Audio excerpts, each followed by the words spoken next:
மலைக்கோட்டை நகரம் திருச்சியிலே இப்பொழுது கோட்டையில் அமர்ந்திருப்பவர்களை வீட்டுக்கு அனுப்பிவிட்டு நாளை பாரதிய ஜனதா கட்சியின் கூட்டணி ஆட்சி கோட்டையை பிடிக்க போகிறது என்பதற்கு மலைக்கோட்டையில் கூட்டம் நடந்து கொண்டிருக்கிறது. இங்கே மேடையில் அமர்ந்திருக்கும் அத்துணை தலைவர்களுக்கும் எனது வணக்கம். தம்பி அண்ணாமலை அவர்கள் இங்கே வீற்றிருக்கிறார்கள். மரியாதைக்குரிய சுதாகர் ரெட்டி அவர்கள் வீற்றிருக்கிறார்கள். மரியாதைக்குரிய நயினார் நாகேந்திரன் அவர்கள் வீற்றிருக்கிறார்கள். எல்லோரும் அது கூட உள்ள அனைவருக்கும் எனது வணக்கம். கருப்பு முருகானந்தம் அவர்களுக்கு முதலிலே எனது பாராட்டை நான் தெரிவித்துக் கொள்கிறேன். யார் சொன்னது திருச்சியில் கடல் இல்லை என்று? கடல் அலை இல்லை என்றாலும் தலைகளாக அலைகள் வீசிக்கொண்டிருக்கிறது. ஆக இங்கே வந்து எவ்வளவு சவால்கள் இருந்தாலும் இங்கே வந்து அமர்ந்திருக்கும் என் பாரதிய ஜனதா கட்சி தொண்டர் ஒவ்வொருவருக்கும் பாதம் தொட்டு எனது வணக்கத்தை நான் தெரிவித்துக் கொள்கிறேன். இன்னும் பல தலைவர்கள் பேச இருக்கிறார்கள். ஒன்றை சொல்கிறேன். மரியாதைக்குரிய தம்பி அண்ணாமலை இங்கே அமர்ந்திருக்கிறார். அண்ணாமலை அவர்களின் அப்பா மரியாதைக்குரிய குப்புசாமி அவர்கள். குப்புசாமி அவர்களின் மகன் அண்ணாமலை அவர்களே, தம்பியே தலைமை ஏற்கவா என்று நாங்கள் சொல்கிறோம். ஆனால் நேற்றைய தினம் ஒரு கூட்டத்தை முத்துவேல் கருணாநிதியின் மகன் கூட்டியிருந்தார். அந்த கூட்டம் எப்படி நடந்தது என்பதை சற்றே சிந்தித்து பாருங்கள். நடத்தியது முத்துவேல் கருணாநிதியின் மகன். அதில் தொகுதி வரையறையை பற்றி பேசியது முத்துவேல் கருணாநிதியின் பேரன். அங்கே தீர்மானங்களை நிறைவேற்றியது முத்துவேல் கருணாநிதியின் மகள். ஆக நாங்கள் இங்கே ஒரு விவசாயியான மரியாதைக்குரிய குப்புசாமி அவர்களின் மகன் தம்பி அண்ணாமலையே தலைமை ஏற்க வா என்று சொல்லிக் கொண்டிருக்கிறோம். ஆனால் அங்கே நடத்துபவர் முத்துவேல் கருணாநிதியின் மகன், அதை முன்னிறுத்துவர் முத்துவேல் கருணாநிதியின் பேரன், தீர்மானங்களை வடிவமைப்பது முத்துவேல் கருணாநிதியின் மகள். இதுல எனக்கு 2 பேரை பார்த்தா ரொம்ப பாவமா இருந்தது. அண்ணன் டி.ஆர். பாலு அவர்கள், அண்ணன் துரைமுருகன் அவர்கள் ஓரமாக உட்கார வைக்கப்பட்டிருந்தார்கள். இதுதான் சமூக நீதியா? உங்கள் கட்சிக்குள்ளேயே சமூக நீதி இல்லை, பின்பு சமூக நீதியை பற்றி நீங்கள் பேசுகிறீர்களா ஸ்டாலின் அவர்களே? அதை பற்றி பேசுவதற்கு உங்களுக்கு எந்த உரிமையும் இல்லை. இன்னொன்றையும் நான் சொல்கிறேன். இன்றைய காலகட்டத்தில் மரியாதைக்குரிய பாரத பிரதமர் நரேந்திர மோடி அவர்கள் சாமானிய மக்கள் கூட உயர்கல்வி கற்க வேண்டும் என்பதற்காகத்தான் புதிய கல்விக் கொள்கையை கொண்டு வந்திருக்கிறார். அதனால் மோடி அவர்களுக்கு 1 கோடி வணக்கங்களை என்னால் சொல்ல முடியும். ஆனால் திமுக எப்படி இருக்கு? ஹிந்தி தெரியாது போடா. சரி, ஹிந்தி தெரியாது போடா. அகநானூறு தெரியுமா? தெரியாது.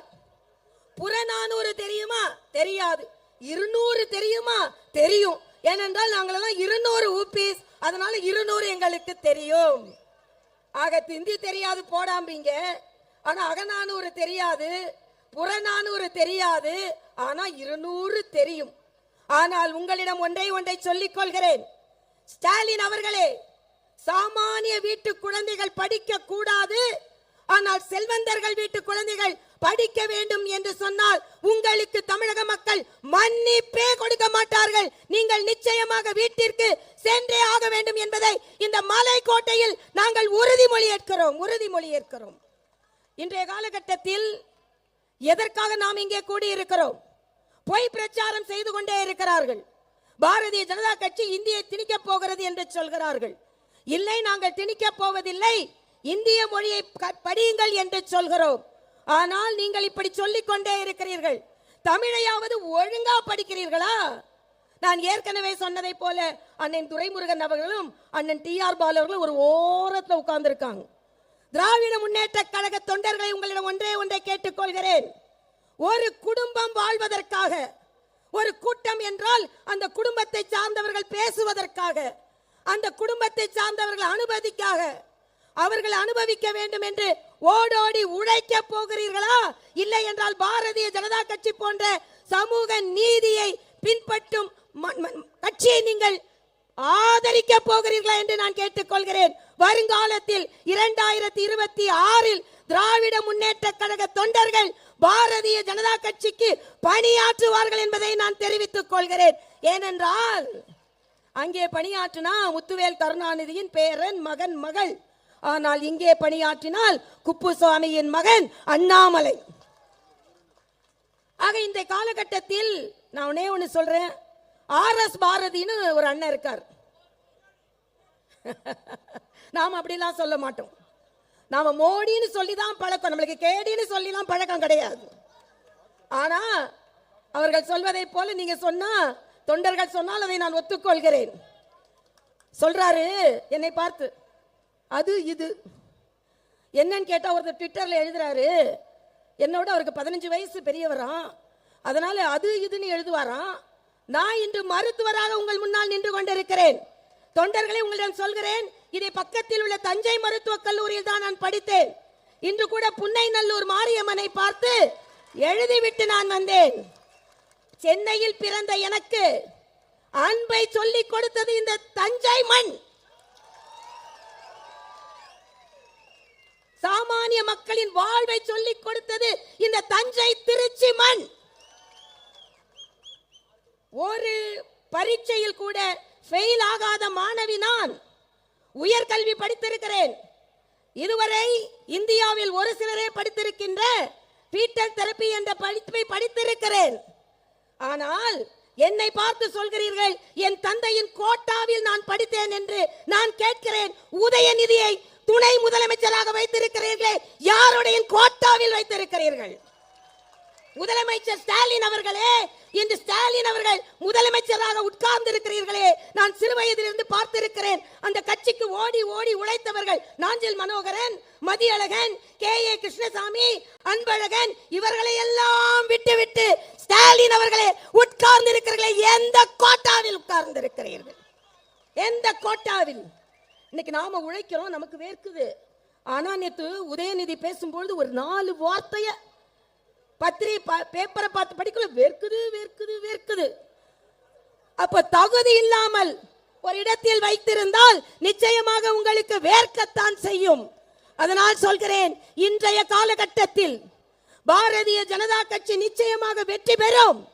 அதற்கு புதிய கல்விக் கொள்கை என்ற தமிழ் வழி கொள்கை. கனிமொழி அவர்களை கேட்கிறேன், இன்று சொல்கிறார்கள், மரியாதைக்குரிய நிர்மலா சீதாராமன் அவர்களை பற்றி சொல்கிறார்கள். நான் கேட்கிறேன், கனிமொழி அவர்களே, இந்த தமிழிசை 5வது வரை தமிழ் மீடியம் பள்ளியில் படித்தேன். தமிழ் அறிஞரின் மகளாகிய நீங்கள் எந்த வழி கல்வியில் படித்தீர்கள்? தமிழ் மொழியை வளர்க்கிறேன், தமிழ் மொழியை வளர்க்கிறேன் என்று கலைஞர் கனிமொழியை தானே வளர்த்தார்.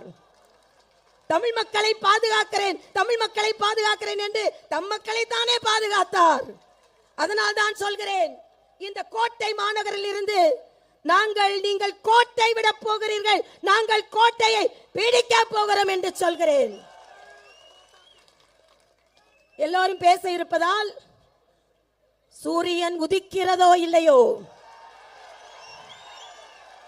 இலைகள் துளிர்க்கிறதோ இல்லையோ, கைகள் உயர்கிறதோ இல்லையோ, தமிழகத்தில் தாமரை மலர்ந்தே தீரும், மலர்ந்தே தீரும், மலர்ந்தே தீரும். நன்றி, வணக்கம்.